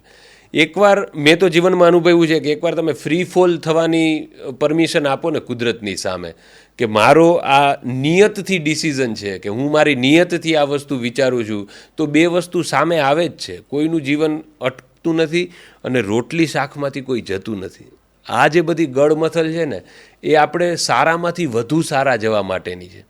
બાકી એવું કોઈનું જીવન નથી કે ચલો આ તો બધું અટકી ગયું, પણ તમે મહેનત કરો અને સાચી નિયત રાખો તો તમારા માટે દરવાજા ખુલ્લા જ છે. એ કઈ રીતે એટલું હજી આપણું મગજ વિકસિત નથી કે આપણે કુદરતના નિયમોને સમજી શકીએ. આજે જ હું જોઉં કે અમુક ઘટનાઓ થઈ હોય આપણને એમ થાય કે આ સમયે તો હેરાન થઈ ગયા, પણ પછી તમે જુઓ ને તો એમ થાય કે ઓકે આ સમયે મેં જે ભૂલ કરી હતી તમે બીજી જગ્યાએ ન કરો અને તમે આગળ વધી જાઓ સીધે સીધા. તમારી વાત 100% સાચી છે, પણ તમે એક સારા પ્રેક્ટિસ કરનાર ડૉક્ટર છો, તમે ડૉક્ટરી છોડો છો. હવે તમે આરજે છો, તમારી પીક પર પહોંચી ગયા તો તમે આરજેઇંગ છોડો છો. તો આ જે છોડવાનો જે સાહસ છે ને એ પણ કરવું પડે. તો એ સાહસ કઈ રીતે કરવું એ તમે સમજાવો. એટલે જૂનું મૂકવું તો કંઈક આગળ હાથમાં આવે, પણ એને માટે પોતાને ઓળખવું ખૂબ જરૂરી છે. આપણે ક્યારેક જવાબદારીઓને કારણે છે ને એ ભૂલી જાય છે કે આપણે શું જોઈએ છે, કે ખરેખર તમે એન્જોય કરી રહ્યા છો એ વર્ક, પણ બધા પાસે એ લિબર્ટી નથી હોતી. બધા લોકો અમુક એવા હોય કે એને નોકરી ન ગમતી હોય પણ એનો કોઈ વિકલ્પ નથી. અને હું ઘણીવાર પાજી કહેતો હોઉં છું કે તમે કયું કરિયર ચૂઝ કરો છો ને એનું પોટેન્શિયલ શું છે ને એ આમાં બહુ મહત્ત્વનું છે. હવે માનો કે આજે તમે કોઈ પેઇન્ટર છો તો તમારું પેઇન્ટિંગ છે એ એક લિમિટમાં જઈ શકે. તમે કોઈ જગ્યાએ ક્લાર્ક છો તો એ ક્લાર્કનો બીજો ઓપ્શન નથી. પણ અત્યારે જમાનો કઈ બાજુ નીકળો કે તમે એન્કરિંગ કરો છો, બહુ સારું કરો છો તો લો 50,000, થોડું બહુ નબળું કરો છો કે લો 3,000, પણ એને 3,000 વાળી એક મહિનાની ઇવેન્ટ મળી શકે એવું આ માર્કેટ છે. કે કોઈને શું આવડે છે તો એની અંદર ગ્રોથ જ એટલો છે. અત્યારે નબળો સિંગર હશે તો આયોજન નબળું હશે, 5,000 તો મેળવશે, પણ આયોજન એટલા માંડ્યા છે થવા. પણ અમુક જેમ કે કોઈ ક્લાર્ક હોય, કોઈએ ગવર્મેન્ટની એક્ઝામની તૈયારી કરી હોય તો એની પાસે વિકલ્પો જ ઓછા છે કે જેમાંથી રૂપિયા જનરેટ થઈ શકે. એટલે ત્યારે સાહસ કરવું ખૂબ જરૂરી છે, પણ એ સાહસની અંદર છે ને જવાબદારીના કારણે ઘણા બધા લોકો પાછા પડે છે. એટલે હું એમ જ કહીશ કે જ્યાં સુધી એક આવક છે એ ચાલુ હોય એના જ એકોર્ડન્સમાં સાહસ કરવું, જો જવાબદારી હોય તો. જવાબદારી ન હોય તો કૂદી પડો, તમે તરબોળ થઈ જાઓ, તમે એની અંદર ઓતપ્રોત થઈ જાઓ, તમને એની અંદર મળશે જ. પણ જો ઘર જે લોકો ચલાવે છે ને એને સૌથી પહેલી સિક્યોરિટીની ચિંતા હોય અને એની સાથે એમ કે ચલો 10% સમય કાઢી લીધો. જેમ પ્રતિક ગાંધીને એ બધા સફળ થયા એ પહેલાં થિયેટર આ રીતે જ કરતા કે નોકરીમાંથી રજા લઈને પછી ફૂલ ટાઈમ ગયા. એટલે બધા લોકો જેને સાહસ કરવું છે એને હું એ જ કહીશ કે સીધું ઝંપલાવી દેવા કરતાં તો છે ને સાવ ફસાઈ જાય. કેટલા લોકોના ગિટાર છે એ માળીએ ચડી ગયા, અને એટલા માટે કે જો આવક એક બાજુથી ચાલુ હશે ને તો એમાં તમે ધીરે ધીરે કંઈક એમાં કરી શકશો ને આગળ વધી શકશો. પણ જો સાવ ઠપ થયું ને તો પછી કુદરત મોકો નહીં આપે. તમે જવાબદારીઓની વાત કરી, આમ જોવા જાઓ ને તો પરિવારની અંદર મોટો દીકરો હોય ને એને જવાબદારીઓ વધારે હોય છે, પણ તમારા કિસ્સામાં તમે નાના છો પણ તમારા માથે જવાબદારીઓ છે. મમ્મી પપ્પા રિટાયર છે, ઘરે બીમાર બા છે, એ બધાની જવાબદારી તમારા માથે છે, છતાં પણ તમે નક્કી કરો છો કે નહીં મારે મારી શરતોવાળી આ મુશ્કેલ લેવી છે. એ અઘરું છે. અઘરું છે. કહું ને કે ત્યારે એમ કે લોકો જ સામેથી કે થાળીમાંથી વાટકો કર્યો ને 1,00,000 કરવા, કારણ કે લોકોના માઇન્ડમાં ડિગ્રીનું મહત્ત્વ છે ને અતિ છે. હજી એ સમય નથી આવ્યો કે સ્કિલ બેઝડ લોકો જોઈ શકે કે ઓકે આ સ્કિલથી આટલું કરી જશે. અને આ તો કહ્યું કે આપણે જ્યારે રેડિયોમાં હતા ત્યારે તો રેડિયો સિવાયની આવક એટલે એન્કરિંગ, એના સિવાય કંઈ હતું નહીં, સોશિયલ મીડિયા હતું નહીં. એટલે બધા લોકોને ચિંતા થાય કે આવક છે, પૈસા છે તો બધું છે. અને આપણા મા બાપના અનુભવ એવા જ હોય ને, એટલે તો લોકોને જોયા હોય ને કે રૂપિયાની કેટલી જરૂરિયાત છે, પેશન ને એ બધું સાઈડમાં રહી જાય સાહેબ. જો રૂપિયા તમારી પાસે ન હોય ને ત્યારે જે તમને ચહેરો સમાજ બતાવે ને એ અલગ હોય છે આખો. અને એમાંય જવાબદારીઓ અને એમાંય ભાડાનું મકાન. હા, મકાન એ આપણું પોતાનું નહીં. એટલે હું તો આમાં કહીશ કે 22,500થી ત્યારે રેડિયોનો પગાર હતો, જેમાં ઘરનું ભાડું 9-10 હજાર જતું હોય, દાદીને પેરાલિસિસ, મમ્મી પપ્પા નિવૃત્ત, અને ત્યારે તો અલ્ટો ગાડી હતી 3rd હેન્ડ લીધેલી CNG વાળી કે જેની અંદર આમ કાંટો છે એ આખો ફરીને પાછો આવે. એટલે ત્યારે આ બધી વસ્તુ અઘરી હતી પણ એ થઈ ગયું. મને તો એવું લાગે કુદરતે કરાવ્યું, બાકી ન થાય. જો ત્યારે વિચાર્યું હોત ને કેમ થશે તો ના થયું હોત. આ તો કરી દીધું એટલે કુદરતે ખરેખર કર્યું કે ઓકે નિયત છે, મહેનત છે, તમારા બધાનો સપોર્ટ છે એટલે થાય. અને મારા લાઈફમાં મિત્રોનું પણ ખૂબ મહત્ત્વ છે. કે આટલા થઈ જાય તું કરને બેઠા છીએ, તો એ પછી ક્યારેય જરૂર નથી પડી. પણ એ જે હતું ને કે ભાઈ 6 મહિનાને ઘરનો ખર્ચો કેટલો 15,000 લાખ રૂપિયામાં 6 મહિના નીકળી જાય ને, નહીં થાય તો પાછું ક્લિનિક ખોલી નાખશું. તો આ જે મોરલ સપોર્ટ છે ને એની કોઈ વેલ્યુ જ નથી કે એ કેટલું ઇનવેલ્યુએબલ છે. મને હજુ યાદ છે કે આપણે તમારે ક્લિનિકનું ફર્નિચર વેચવા ગયા હતા, જ્યારે તમે સેટ થઈ ગયા હતા આરજે તરીકે, ક્લિનિકને તાળો મારો, ફર્નિચર કાઢો. એ પણ ભાડાનું કહું દવાખાનું હતું ને ત્યાંનું, અને ત્યાં બેઠા બેઠા હું આ બધું લેપટોપની અંદર નાનકડું મ્યુઝિક ચાલુ કરીને ત્યારે હું બધી વસ્તુઓ રેકોર્ડ કરતો, મરીઝની ગઝલો, અને કે જીવનભરના તોફાન ખાડી રહ્યો છું ફક્ત એના મોગમ ઈશારે ઈશારે, ગમે ત્યાં હું ડૂબું ગમે ત્યાં હું નીકળું છે મારી પ્રતીક્ષા કિનારે કિનારે, અહીં દુઃખની દુનિયાનો એક જ રંગ જોયો, ભલે સુખમાં જગત હો પ્રકારે પ્રકારે, નથી આભને પણ કશી જાણે એની કે મેં ચાંદ જોયા સિતારે સિતારે. તો આપને ખબર જ નથી કે આણે તો ચાંદની અંદર સિતારા, એમ કે સિતારાની અંદર ચાંદ જોઈ લીધા છે. તો એ જ હતું ને કે પરિસ્થિતિ નબળી હતી, પણ આપણને ખબર જ નથી કે આ બહુ નબળી પરિસ્થિતિ છે. આપણે તો એની અંદર જીવતા હતા, મથતા હતા, અને ત્યાંથી બધી વસ્તુઓ સરસ થઈ અને બહાર આવી. અને અત્યારે જે ચર્ચા છે એ જેનજીની છે. એણે સ્ટ્રગલ જોયો જ નથી, એણે તો એક કરતાં જેટલું છે એના કરતાં વધારે જ એને મળ્યું છે. તો જેનજીની સામે છે ને અલગ પ્રકારના ચેલેન્જો છે. જેન ઝી અને આપણે જેન ઘી.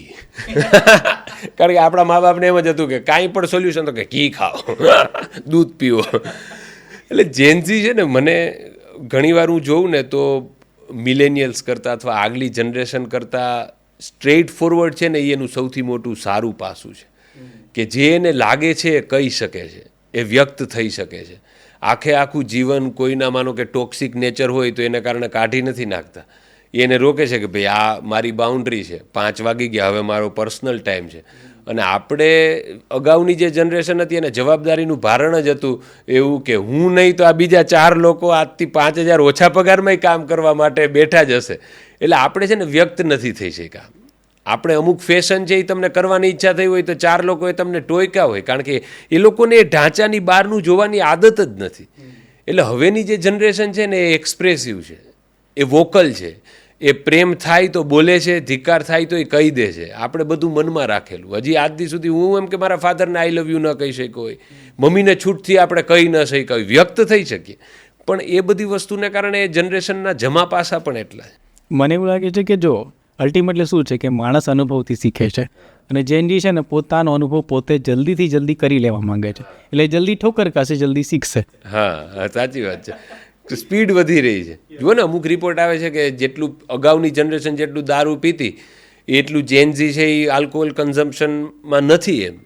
તો એટલે બધાના નશાના પ્રકાર ફરી રહ્યા છે, બાકી નશો કાંઈક તો કરતા જ હશે બધા. નશા વગરનો નર અને નખરા વગરની નારી બેય નકામા. બોલો, આવી તો કહેવતું છે આપણે. બરાબર.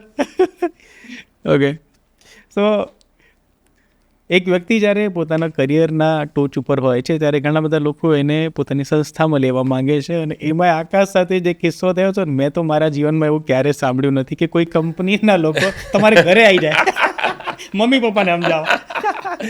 એટલે હું પછી આપણે કેવા થોડાક શર્મિલા લોકો છીએ. હું તમને 3 વાર ના પાડું, પછી 4થી વાર આપણને ક્ષોભ થાય કે કેમ ના પાડવી, એટલે મેં ફોન ઉપાડવાના બંધ કર્યા. તો એ કંપનીના લોકો હું જ્યારે નહોતો ત્યારે ઘરે પહોંચ્યા અને મારા મમ્મી પપ્પાને કીધું કે આ ચેનલની અંદર કેટલા સ્કોપ છે, રેડિયો સ્ટેશનની અંદર, અને અહીંયાથી જ ભવિષ્ય જાય છે. અમે તો તમારા બાળકને ગુજરાતી પિક્ચરનો હીરો બનાવવા માગીએ છીએ, પણ આ જુઓ અત્યારે એ બીજી ચેનલમાં છે, એના કારણે નથી બનાવી શક્યા. અને નામ તો ન લઈ શકાય, પણ એક તજજ્ઞ અને પીઢ અભિનેત્રીનો વિડીયો કોલ એમણે મારા પપ્પા સામે ચાલુ રાખ્યો કે તમારા છોકરાને આ ચેનલમાં આવવા દો, અહીંયા ભવિષ્ય છે. મારા પપ્પાએ પાડોશી સાથે કોઈ દી વાત ન કરેલી ને આવી રીતે જે ટીવીમાં જોતા હોય એની સાથે વિડીયો કોલમાં, એટલે મારા પપ્પાએ ના ન પાડી શક્યા. પછી મારે મમ્મી પપ્પાને સમજાવવા પડ્યા કે એ બધું બરોબર, પણ મને મારી રીતે થોડુંક કરવા દો. પણ આવું ઘરે પહોંચેલા એટલે પણ એ અઘરું છે. તમે એક કંપનીમાં જોબ કરી રહ્યા છો અને સારું મેળવી રહ્યા છો, અને તમને ડબલ પગારની ઓફર થાય છે, અને તમને એવું લાગે છે તમારા અનુભવથી, તમારી જે બી બુદ્ધિમત્તા છે કે મારે આ દિશામાં નથી જવું અત્યારે, એ સમજદારી હોવું એ સમજદારી કેળવી એ અઘરી વસ્તુ. એ કહું કુદરત છે એ જ રાહ બતાવે છે. બાકી એણે જો એક ડગલું એ લેવરાવી લીધું હોત તો કદાચ આપણે ખબર નહીં આ પોડકાસ્ટમાં બેઠા હોત કે નહીં. સમજ્યા તમે? ઘણી વખત એવું થાય છે કે સામેથી આવતી મોટી તકને પણ જતી કરવી પડે. અંદરનું છે ને અવાજ મેં તમને કીધું ને કે એ જ્યાં સુધી દબાઈ નહીં ત્યાં સુધી નથી વાંધો આવતો કે આ કરવાનું છે, કરી શકાય એવું છે ને તમે ન કરો એમાં બહુ નુકસાન નથી જતું. પણ ન કરવાનું જો કરી લ્યો ને તો એનું નુકસાનની ભરપાઈ કદાચ તમારે ક્યારેક કરિયરથી કિંમત ચૂકવવી પડે અથવા ક્યારેક તમારે બીજા 3-4 વર્ષ કાઢવા પડે ડેમેજ કંટ્રોલમાં. વાહ, આજે લોકોના ચેનલો બહુ સારા મોટા થઈ ગયા છે, બરોબર. આપણે યાદ છે આપણે 10,000 વ્યૂની પાર્ટી કરી હતી, એવું કંઈક હતું. સૌથી પહેલાં પાજીએ કીધું કે ડિજિટલ પ્રેઝન્સ છે વધારવાની છે, તમે કીધું. અને પછી ત્યારે કાંઈક ક્રિકેટનો મેચ ચાલતી હતી અને સૌથી પહેલો આપણે ક્રિકેટનો ડાયરો ત્યારે કરેલો કે હે ને જગતની માલિફા લીલાસમ મેદાનની અંદર રહીને બધાય પેરુડાવું એકબીજાની સામે ધીંગાણે જાયમાં હોય અને એવો જ્યારે માહોલ તો આવું કરેલું. અને આ તો વાત નીકળી એટલે કહી દઉં કે એનું જે એક્સટેન્ડેડ વર્ઝન જે બહુ ફેમસ થયું, જે હું વિરાટ કોહલી ઉપરનો મેં બોલેલું છે, એનું જે એક્સટેન્ડેડ વર્ઝન છે. હા, મરદ મુસાળો દાઢીવાળો અનુષ્કાનો ઘરવાળો વિરાટ કોહલી. તો એ વસ્તુ થયેલી તો એમાં 1000 વ્યૂ ઉપર ગયેલા. એટલે અમે તો મોજમાં આવી ગયા કે મેંગો ડોલી ખાસું આજ તો. ત્યાં તો થોડોક ચાલ્યો એટલે 10,000 આપણે મગાવેલી. પછી બીજો વિડીયોમાં 1000 શેર આવ્યા હતા આપણે, જે આપણે સાંઈરામ દવે સાથે વેલેન્ટાઇન ડે ઉપર કરેલો. એટલે સાંઈરામની પ્રેઝન્સને કારણે એ વિડીયો એટલો ચાલ્યો તો ત્યારેય પાર્ટી કરેલી. અને પછી તો અમે ધંધે લાગી ગયા હતા કે હવે તો એવું શું કરશું કે 1000 શેરથી ઉપર જાય. તે પણ પછી બધી વસ્તુઓ થઈ ધીરે ધીરે. પણ ત્યારે તેમ થાય કે આનાથી બેસ્ટ હવે તો શું કરવું, હજી તો 2 જ વિડીયો થયા હતા. એટલે પોતાની સીમાઓને ઓળખીને એનાથી બહાર જવું, પોતાની જાત સાથે જ ચેલેન્જ લેવી, હે ને. મને લાગે છે કે એ એક કી ફેક્ટર હતું કે આપણા માટે આપણી જે ઉપલબ્ધિ હતી એ જ સીમાચિહ્ન હતું કે હવે આનાથી આગળ આપણે વધવું. એ જ ને, આપણે મેં પારી લખેલી છે ને કે કુદરતની જે વાત હોય એને થવા દીધી છે, અફવાઓને હવા નહીં દવા દીધી છે, અઘોર અંધારને કાપવા એક તણખો કાફી છે, તમે દીવાને અમે ખુદ દિલને આગ ચાંપી છે, જેટલી પણ એરર આવી છે વાંચી નથી ખાલી ઓકે આપી છે. સો આ ક્રિકેટની કોમેન્ટ્રી હે ને, તમે રાજકોટમાં જ્યારે હતા ત્યારે તો ત્યારે વિચારીને હોય કે આપણે એવા BCCI અને T20 મેચોમાં આપણે કોમેન્ટ્રી કરીશું, ઓફિશિયલ કોમેન્ટેટર. એ ઉપલબ્ધિ એના કંઈક સંસ્મરણો, એની કંઈક વાત છે.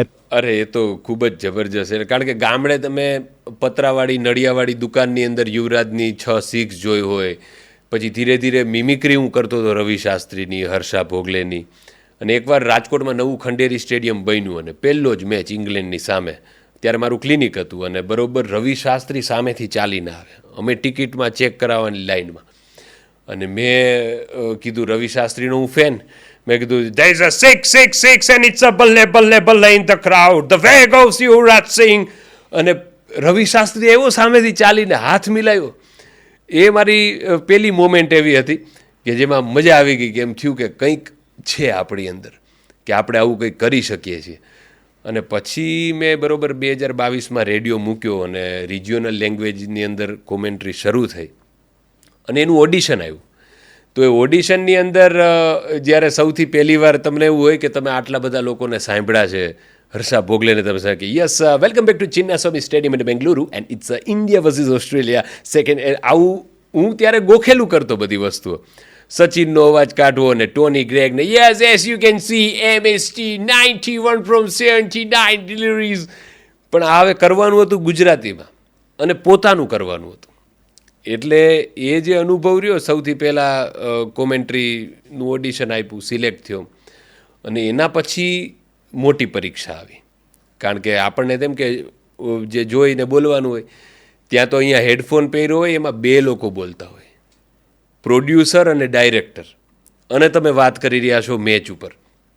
આગલી 5 સેકન્ડ પછી કયું ગ્રાફિક આવવાનું છે, જેવું ત્યાંથી આવે તો તમે કોઈ પણ વાત કરતા હો તમારે એને વાળી લેવી પડે કે વિરાટ કોહલી જે રીતે અને અંદાજમાં અત્યારે રમી રહ્યા છે અને ત્યાં તમને કાનમાંથી કહે કે આપણે હમણાં મોહમ્મદ સિરાજનો બોલિંગ રેકોર્ડ છે એ બતાવવાનું છે, પણ એની જ સાથે એમના ટીમ મેમ્બર મોહમ્મદ સિરાજ જેણે છેલ્લા 3 મહિનામાં ખૂબ જ તરખાટ મચાવ્યો છે અને આ જુઓ તમે એના આંકડા જોઈ રહ્યા છો, 4 ઓવરમાં ફક્ત 3.6ની ઇકોનોમી. તો આ જે બધી વસ્તુઓ બહુ જબરજસ્ત રહી. પેલા 10 દિવસ તમને થોડોક અઘરા એટલા માટે પડે કારણ કે જે સ્પોન્સર છે એ સ્પોન્સર બોલાવવો જ જોઈએ, એનો કોઈ બીજો વિકલ્પ નથી. તો એ જે પ્રેશર હોય ને કે જો પેલી 4 ગઈ મારે આ બોલવાનું છે, ભલે ત્યાંથી તમને પ્રોમ્પ્ટિંગ કરતા હોય પણ એ થોડુંક એડજસ્ટ થવું અઘરું હતું. પણ પછી તો T20 world cup, 50 over world cup, એમાં તમે કોમેન્ટ્રી કરતા હો. ગુજરાત ટાઇટન્સની ટીમ જીતી, ઇરફાન પઠાણ, તમને ત્યાં અંદર વેંકટેશ અય્યર મળે, કૃષ્ણમચારી શ્રીકાંત મળે, સહેવાગ, બધા લોકો ત્યાં જ હોય. મુંબઈનો સ્ટુડિયો હોય ને ત્યાંથી જ કોમેન્ટ્રી કરવાની હોય. તો કોમેન્ટેટર્સ એરિયા એટલે તમે ક્રિકેટર નથી છતાં દિગ્ગજ ક્રિકેટરો સાથે રોજ વાતો કરવી, રોજ જમવું, એ તો ક્યાં એને હું તો હજી વાગોડું કે ક્યાં પાંભરીટાળામાં પેલું ટાયર ફેરવતા ફેરવતા ક્રિકેટ રમતા હતા અને જેના આપણે ફેન હતા એમની સાથે બેસીને કોમેન્ટ્રી કરવી. કારણ કે એમાં ક્રિકેટ એટલે પ્રોફેશનલી ક્રિકેટ ક્યારેય રમેલા નહીં અને એની સાથે કોમેન્ટ્રી કરવી એટલે એ તો કુદરત કરાવે તો થાય, એના જેવી વસ્તુ થઈ ગયા. વાહ. તો આકાશ, તમે જે લાઈફ જીવ્યા છો કે જે તમે કરિયરમાં આગળ વધ્યા છો એ ઘણા બધાનું સપનું છે, ઘણા બધા માટે તમે આદર્શ છો, આઇડલ છો, હોવા પણ જોઈએ. ખાલી વાતો નથી કરી, તમે સંઘર્ષ કર્યો છે, મહેનત કરી છે અને સફળ થયા છો. તો તમે જીવનની તમારી શું ફિલોસોફી છે? જીવનને તમે કઈ રીતે જુઓ છો? સંઘર્ષને તમે કઈ રીતે જુઓ છો? મેં કીધું ને કે મેં તો નદી પાસેથી શીખ્યું છે જીવન જીવવાનું, ચૂપચાપ રહેવાનું અને મોજમાં રહેવાનું. એટલે હું જીવનને એવી રીતે જોઉં છું કે છે ને બહુ વધારે વિચારવાનું નહીં. જે કરવું છે ને જેમ વધારે વિચારો ને એમ છે ને ઈરાદા નબળા પડી જાય છે. અને બહુ ભવિષ્યનું પણ હું નથી વિચારતો. જેમ બધું ચાલી રહ્યું છે એમાં આપણે કઈ રીતે આપણે જે જોઈએ છે એ મેળવી શકીએ. કે તમને કોઈ લક્ઝરીની આપણને જરૂર હોય, આપણને એમ થાય કે ઘર આપણું હોય, પરિવાર હોય, એટલે બેસિક વસ્તુઓ તો એ જ છે કે જે મેળવ્યા પછી ખબર પડે છે કે આનો જવાબ પૈસા નહોતા. પણ પૈસા મેળવવા પહેલાં તમે એ નથી કહી શકતા કે મને મર્સિડીઝ નહીં ગમે, મર્સિડીઝથી કાંઈ ફાયદો નથી થતો. પણ એકવાર મેળવી લો અને તમે છોડો પછી ખબર પડે કે આ રોજે રોજ ઊભી હોય છે પણ આ રોજે રોજ હેપીનેસ નહીં આપે. એટલે કોઈ કારણો છે ને એ હેપીનેસ કરતાં તમારા પોતાનાઓ જે કરે ને કે પાજી આજ જન્મદિવસ છે, પાર્ટી કરીએ, ભેગા થઈએ, જમવા જઈએ. જીવન તો આનાથી જ બને છે કે પાજી યાર મારા સિલ્વર બટન આવી ગયું, તો મજા આનાથી છે. જો લોકો નહીં હોય ને તો કોઈ પણ મજા નથી. એટલે પોતાનાઓને સાથે લઈ અને ધીરે ધીરે આગળ વધવું. બાકી તમે માનો કે મારો 5 કરોડનો બંગલો હોય પણ જો તમે એમાં 20 વર્ષ કાઢી નાખશો તો તમે રૂપિયા નથી ખર્ચતા, તમે પોતાનું જીવન ખર્ચો છો. એટલે એક સમજ મેળવી લેવી ખૂબ જરૂરી છે કે સફળતા શું છે ને હેપીનેસ શું છે. કે મારે પહેલો નંબર મેળવવો છે એ સફળતા છે, પણ એને હેપીનેસને કંઈ લાગતું નથી. તમે આજે સુખી છો તો કાલ વધુ સુખી હશો એ એક્સપિરિયન્સ છે. બાકી તમે જે લોકો મેં એવાય જોયા છે કે હોય કરોડોપતિ પણ કોઈને કોઈ સ્વભાવને કારણે, ચિંતાને કારણે જીવન છે એ ખાઈ જતું હોય. એટલે અહીંયા તો જાહો જલાલી છે, એને માટે મિત્રો જોઈએ, એને માટે ઉપર છત અને પરિવાર જોઈએ, બાકી કાંઈ જોતું નથી. ને આપણને જોનારા અલગ અલગ દર્શકોમાં એક એવો વર્ગ છે કે જે અત્યારે કદાચ એકલો બેઠો છે. એને એવું લાગે છે કે મને સપોર્ટ કરનારો કોઈ નથી. એને એવું લાગે છે કે ખબર નહીં મારું જીવનમાં શું થશે. એકલો છું પણ એકડો છું, આપણી જ બધી વાતો છે કે જે છે ને લોકોએ ભૂલવી ન જોઈએ. કે જેના ભાગમાં સૂર્યનો પ્રકાશ નથી એને અબજો સિતારા રાતમાં છે અને આ બધું તારા હાથમાં છે. ખાલી બસ બેઠા થવાની વાત છે કે સૂરજ ઉગતો હોય ને ત્યારે તમે એની સામે નજર મિલાવી શકો. એટલે જે વ્યક્તિ હજી શરૂ કરી રહ્યો છે ને એ છે કે એની સામે નજર મિલાવી શકાય, એને કંઈ કહી શકાય, ખીજાઈ શકાય. પણ એ સૂરજ જ્યારે મધ્યાહન હોય ત્યારે તમે એની સામે આંખ ન મિલાવી શકો, તમને પોતાને અંધારા મંડે આવવા. તો તમે સફળ થઈ જશો પછી કોઈની હિંમત નથી, પણ તમે સફળ નથી થયા ત્યારે જે લોકો ટોણા મારે ને એની સામે રેઝિસ્ટન્સ કેળવવું જરૂરી છે કે એ લોકો પાસે લાયકાત છે કે નથી, એને તમારા બૂટમાં પગ નાખ્યો છે કે નથી નાખ્યો. એટલે ફોકસ છે ને એ શિફ્ટ ન થવું જોઈએ. પેલું કહે છે ને કે ચેતક ચૂકે તો રાણો મૂકે, પણ ચૂકે ચેતક નહીં, મૂકે રાણો નહીં.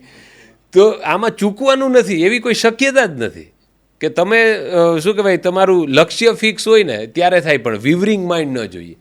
કે મને આઈ જોઈએ, મને તે જોઈએ. પેલા એક મેળવી લો પછી છોડી શકો, પણ એક સાથે 3 વસ્તુ નહીં મળે. અને આપણા જીવનની ઉપલબ્ધિઓમાં, સફળતામાં, સંઘર્ષમાં મને એવું લાગે છે કે સાહિત્યનો બહુ મોટો ફાળો છે. એ ઝવેરચંદ મેઘાણીનો હોય કે કલાપીનો હોય કે નર્મદનો હોય. આજની જનરેશન છે ને એ સાહિત્યથી થોડી દૂર જતી જાય છે. સાહિત્ય ખરેખર સાહિત્ય બધાના હિતની જે વાત હોય ને સાહિત્ય હોય. આપણે હમણાં જ અનુભા ગઢવી સાથે બેઠો તો એણે કીધું કે સંગીત તમે એમાં ત કાઢ નાખો તો સંગ વધે છે, સ કાઢ નાખો તો ગીત વધે છે, અને ગ કાઢ નાખો તો સંત વધે છે. એને એમ કે તોડી જ ન શકો. તો આજે બધી સાહિત્યની વાતો છે ને કે જેની અંદર લોકોને બેઠા કરી દેવાની વાતો છે. તમે એકવાર વાંચો ઝવેરચંદ મેઘાણીને, કે એની અંદર કઈ રીતે ઘેલોસા હોય, જટો હલકારો હોય, ચારણ કન્યા હોય. તો એ બધી વસ્તુને કારણે તમારા જીવનમાં એક લડાયક વૃત્તિ આવશે કે તમે બોલેલા છો તો તમે કરી બતાવો, તમે પીછેહઠ ન કરી શકો. પ્રાણ જાય પણ બચન ન જાય, એની ગુજરાતીની અંદર કેટલી બધી આપણી પાસે વાર્તાઓ છે. તો એ જે સાહિત્ય છે ને એ જેમ માણસ સમજતો રહેશે ને એમ ખબર પડે કે આપણા મૂળિયા શું છે. ખાલી એમ કે આપણો ભૂતકાળ છે એ ભવ્ય હતો એના માત્રથી નહીં થાય. હું તો ઘણીવાર કહેતો હોઉં છું કે તમે અમારી જનરેશનને કહેશો કે હાર્ટબ્રેક શું હોય. હાર્ટબ્રેક તો અમને એ ધોરણમાં ખબર પડી ગઈ હતી કે જ્યારે અમે છેલ્લે પહોંચ્યા હતા ને કે જેની અંદર આખું ગામ ભેગું થયું છે, બધા લોકો ટીવીની સામે જોયેલા છે, અને સમાચારમાં આવે કે જોનાર કહે છે કે જો છકડા ચાલકે છકડાનું હેન્ડલ છોડી દીધું હોત તો એ બચી ગયો હોત, પણ છકડો એનો જીવ હતો ને છકડા તરીકે જ ઓળખાતો. એ જાંબાળા ખોપાળા તગડી ભળીને ભાવનગર, એ ગીલાને અમે જોયો છે કે જે છકડાનું હેન્ડલ નથી છોડતો. તો એ આપણું પહેલું હાર્ટબ્રેક હતું. તો આ સાહિત્ય આપણી ગુજરાતી ભાષા છે જેની અંદર ગીલો છે એના બાપાને છકડા માટે વાત કરે છે, અને એનો ડોહો ખાલી એટલું જ કહે છે કે પટારાની અંદર ચીથરામાં વીટેલી કે આ ડોશીના 2-3 ઘરેણા છે. અને પછી એક વાક્ય બોલે છે કે જે 5 શબ્દોનું વાક્ય છે ને એની અંદર 5 જ અક્ષર છે, જે છે એ આ છે. તો આ ગીલાના છકડાની વાત થઈ. આ તો મેં એટલા માટે કીધું કારણ કે ગુજરાતી મીડિયમવાળા આ પાઠથી વાકેફ હોય. બાકી જે લોકો સાહિત્ય વાંચે છે, ઝવેરચંદ મેઘાણી હોય, કલાપી હોય, મરીઝ સાહેબ હોય, બેફામ હોય, તો એ બધાની તમે રચનાઓ વાંચો, શુલ્ય પાલનપુરી, સૈફ પાલનપુરી, તો એની અંદર તમને જીવનમાં, મને તો અત્યારે એમ થાય છે કે હું કઈ કવિતાનું કયું ઉદાહરણ આપું કે જેની અંદર આખા જીવનની સમજ, જીવનની સમી સાંજે જખમોની યાદી જોવી હતી, બહુ ઓછા પાના ફેરવી શક્યો, બહુ અંગત અંગત નામ હતા, કંઈ ખુશ્બુમાં ખીલેલા ફૂલ હતા, કંઈ મતલબ એ જે વાત તમે વિચારો તો એની અંદર જીવનનો નિષ્કર્ષ છે. મરીઝને તમે વાંચો, બેફામને વાંચો, તો સાહિત્ય તો માણસને બેઠું કરી દે. મિત્રો, આ બધું વાંચવાનું કોઈ એમને ફરજ પાડી નથી. આની સાથે પ્રેમ છે, કારણ કે આપણું છે, અને એ પ્રેમ જ આપણને, જે આપણી શક્તિ છે. તો વાંચો. મને યાદ છે આકાશને એક વિડીયો કરવાનો હતો કાઠિયાવાડ ઉપર, ગિરનાર ઉપર, અને એણે ગેબી ગિરનાર આખું પુસ્તક એના માટે રિસર્ચ કરવા માટે લીધું હતું કે હું કંઈક જાણતો હોઈશ તો હું એના વિશે બોલી શકીશ. આજે પણ એવું લાગ્યા કરે છે કે ક્યાંક નરસિંહની કરતાલ વાગ્યા કરે છે. ગિરનારની તળેટી હોય, આપણે કહીએ ને કે ત્યાં વીર ચાપરાજવાળો, એટલા બધા ઐતિહાસિક આપણે ત્યાં કેરેક્ટર થઈ ગયા છે કે જેને વાંચવા માત્રથી તમારી અંદર ઉર્જાના ફુવારા છૂટે. આપણે ખાલી બોલતા હોઈએ કે સુરાતન ચડવું, પણ એ તમે સૌરાષ્ટ્રની રસદાર વાંચો ત્યારે ખબર પડે કે સુરાતન ચડવું એટલે કે એન્ડનો સમય આવી ગયો હોય, હાથમાં તલવાર લઈ લીધી હોય, સામે દુશ્મનને કાં મરો ને કાં મારો. આ ઘટના આવી જાય અને માનો કે એને ઉજરડા પડી ગયા હોય, મરું થતું હોય, પણ છતાંય આપણે સાંભળ્યું હશે કે ધડ અલગ થઈ ગયું હોય તોય, માથું અલગ થઈ ગયું હોય તોય લડતા હોય. પછી એવા વ્યક્તિને શાંત પાડવો પડે, એને જે સનક ઉપડી હોય ને એને શાંત પાડવો પડે. તો એ જે સુરાતન ચડવું, આપણે તેમને બોલી દેતા હોય કે શું આને કંઈક સુરાતન ચડ્યું લાગે, પણ એ જો સુરાતન શાંત ન થાય તો વ્યક્તિ છે ઓફ થઈ જાય. તો મિત્રો, આપણે એ જનરેશન છીએ, આપણે એ વારસો લઈને જન્મ્યા છીએ કે જ્યાં માથું કપાઈ જાય ને તો એ ધડ લડતો હોય. તો આપણે કેવી રીતે પોતાની જાતને અહેસાસે કમતરી આવી શકે આપણા કે અમે કંઈક ઓછા છીએ, હે ને? તો મને લાગે છે કે આખી જર્નીની અંદર બધું ભેગું થતું ગયું અને પછી આરતી આકાશનો કદ મોટો થતો ગયો અને ફિલ્મો સુધી પહોંચી ગયા. તો હવે તમે ફિલ્મો કરી રહ્યા છો, ફિલ્મોમાં જોવા મળો છો, તો એ અનુભવ કેવો હા એટલે ફિલ્મોમાં આપણે જનરલી આપણા શૂટ તો કરતા જ હોય, પણ આની અંદર 50-60 લોકોનો તામઝામ હોય, રોલ કેમેરા એક્શન હોય, અને 30-40 પ્રોફેશનલ લોકો ભેગા થાય ત્યારે આપણને એવી આશા હોય જ કે કંઈક સારું અથવા વિશેષ બહાર આવે. કારણ કે ગુજરાતી સિનેમા જે એક ઉપેન્દ્ર ત્રિવેદીના અને એ બધાના જમાના હતા, નરેશ કનોડિયાના જમાના હતા, કે ત્યારે એવા મૂવી બની ગયા, આપણી પોતાની કથાઓ, જોગીદાસ ખુમાણ જેવા બારવટિયા ઉપર બની ગયું. પણ હવે આ જનરેશનને આની અંદરની આપણી પોતાની વાર્તાઓ કેવી હશે? કારણ કે સિનેમાનો ખૂબ મોટો ભાગ છે ભાષાને જાળવી રાખવામાં, લોકોને જકડી રાખવામાં. પણ ભાષા જો નવા શબ્દો ઉમેરશે, અપનાવશે, તો જ ભાષા ટકી શકશે. બાકી બધા ભાષાની જનની સંસ્કૃત જો લુપ્ત થઈ જતી હોય તો એવું કયું કારણ હોય? જ્યારે તમે ભાષાને બંધારણમાં જકડી રાખો ત્યારે ભાષા છે એ મરી જાય છે. એટલે ભાષાને ખીલવા દેવી પડશે કે આ શબ્દ આમ ન બોલાય, સ ને સનો અમુકને અર્થ ન ખબર હોય, ભલે ન હોય, એ લોકો વચ્ચે છે એટલે લોકોને અપનાવેલું છે તો એ ગ્રંથસ્થ થઈ શકે અને વ્યાકરણમાં લઈ શકાય. એટલે આ બધી વસ્તુમાં આપણે ઘણીવાર કેવું કે જેમ કે ગુલઝાર સાહેબ કહે કે આંખે ભી કમાલ કરતી હે, પર્સનલ સે સવાલ કરતી. તો પર્સનલ શબ્દ આપણે એમ થાય કે આ તો ઇંગ્લિશ છે, પણ હવે એવું નથી. હવે આપણે બોલચાલમાં કેટલા આપણે ઇંગ્લિશ શબ્દ વાપરી લેતા હોય છે. એટલે આપણે વ્યાકરણમાં નથી બંધાવવું, આપણે રૂઢિચુસ્ત નથી થવું, તો જ ભાષા છે એ ટકવાની છે. હમણાં ખબર પડી કે ખુરશી છે તો એ પોર્ટુગીઝનો શબ્દ છે, તો આપણે શાદી, હા, સાબુ તો એ પર્શિયન વર્ડ છે. એટલે કેટલી બધી ભાષાઓ છે એ આપણે અપનાવી લઈએ એટલે આપણી ભાષા થઈ જાય. સાચી વાત, અપનાવેલું છે. વાહ. સો મિત્રો, અમારી વાતો તો આમ જ ચાલતી રહેશે અને ઘણા બધા અમારી પાસે પ્રસંગો છે વાગોડવા માટે.